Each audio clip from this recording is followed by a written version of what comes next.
പ്രിയപ്പെട്ടവരെ, കായിക രംഗത്തെ മറ്റൊരു വലിയ വിശേഷം എന്ന് വെച്ചാൽ ന്യൂസിലാൻഡിനെതിരായ അവസാന 2020-ക്കായി കേരളത്തിലെത്തിയ ഇന്ത്യൻ സംഘം അവർ പത്മനാഭ സ്വാമി ക്ഷേത്രത്തിൽ ദർശനം നടത്തുകയാണ്. ഇപ്പോൾ നാളെ കാര്യവട്ടത്താണ് അവസാന മത്സരം. സൂര്യകുമാർ യാദവ് അടക്കമുള്ള താരങ്ങൾ പത്മനാഭ സ്വാമി ക്ഷേത്രത്തിൽ എത്തിയിട്ടുണ്ട്.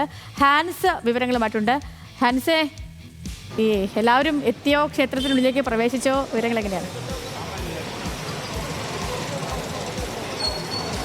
സേതു, ഇന്ന് അല്പസമയം മുമ്പ് 9:15 കൂടിയാണ് ഇന്ത്യൻ ടീം പത്മനാഭസ്വാമി ക്ഷേത്രത്തിലേക്ക് എത്തിയത്. ഇന്നലെ തിരുവനന്തപുരത്ത് എത്തിയ എല്ലാവരുമില്ല, വളരെ കുറച്ച് താരങ്ങൾ മാത്രമാണ് പത്മനാഭസ്വാമി ക്ഷേത്രത്തിൽ ദർശനം നടത്താനായി എത്തിയിരിക്കുന്നത്. ഇതിൽ ഏറ്റവും പ്രധാനപ്പെട്ടവരുള്ളത് സൂര്യകുമാർ യാദവ്, ഇഷാൻ കിഷൻ, അഭിഷേക് ശർമ്മ, അക്സർ പട്ടേൽ, വരുൺ ചക്രവർത്തി, റിങ്കു സിംഗ്, ഇത്രയും താരങ്ങളാണ് ഇപ്പോൾ പത്മനാഭസ്വാമി ക്ഷേത്രത്തിൽ ദർശനം നടത്താനായി എത്തിച്ചേർന്നിരിക്കുന്നത്. ഒപ്പം ഇവരുടെ സപ്പോർട്ടിംഗ് സ്റ്റാഫുകളും ചില കോച്ചുമാരുമുണ്ട്. ഇവർ അല്പസമയം മുമ്പ് വസ്ത്രമെല്ലാം മാറ്റി അകത്തേക്ക് പ്രവേശിച്ചിട്ടുണ്ട്. ഇനി ദർശനത്തിന് ശേഷം ഒരു അരമണിക്കൂറിനുള്ളിൽ തന്നെ പുറത്തേക്ക് ടീം അംഗങ്ങൾ ഇറങ്ങും എന്നാണ് അറിയാൻ കഴിയുന്നത്. പ്രത്യേക വാഹനത്തിലാണ് അവരെത്തിയത്. പ്രത്യേക സുരക്ഷയും ഉണ്ടായിരുന്നു. ശേഷം ഇവിടെ നിന്ന് താമസ സ്ഥലമായിട്ടുള്ള കോവളത്തെ ലീലയിലേക്ക് പോകും. പിന്നീട് ഇന്ന് വൈകിട്ട് 4:30 അവർക്ക് പ്രത്യേക പരിശീലനമുണ്ട്.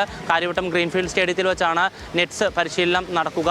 ഇതേ സമയത്ത് തന്നെ ഉച്ചയ്ക്ക് 1:30-ക്കും 4:30-ക്കും ഇടയിൽ ന്യൂസിലാൻഡ് ടീമും ഗ്രീൻഫീൽഡ് സ്റ്റേഡിയത്തിൽ പരിശീലനത്തിനായി എത്തിച്ചേരുന്നുണ്ട്. സാധാരണഗതിയിൽ എല്ലാ സ്ഥലങ്ങളിലും ഇപ്പോൾ ന്യൂസിലാൻഡുമായിട്ടുള്ള പര്യടനം എടുത്തു നോക്കുകയാണെങ്കിൽ എല്ലാ വേദികളിലും കളിക്ക് പോയപ്പോൾ ഗുവാഹത്തിയിലാവട്ടെ, അതിനോടൊപ്പം തന്നെ വിശാഖപട്ടണത്തിലാവട്ടെ, ആ സ്ഥലങ്ങളിൽ എത്തിയതിനു ശേഷം അവിടുത്തെ ഏറ്റവും പ്രധാനപ്പെട്ട ക്ഷേത്രങ്ങളിൽ ഇന്ത്യൻ ടീം സന്ദർശനം നടത്തിയിട്ടുണ്ട്. അതേ തരത്തിൽ തന്നെയാണ് ഇപ്പോൾ തിരുവനന്തപുരത്ത് എത്തിയതിനു ശേഷം പത്മനാഭസ്വാമി ക്ഷേത്രത്തിലും ദർശനം നടത്തുന്നത്. അല്പസമയത്തിനുള്ളിൽ തന്നെ ടീം അംഗങ്ങൾ ദർശനത്തിന് ശേഷം പുറത്തേക്ക് ഇറങ്ങുകയും ചെയ്യും. സേതു.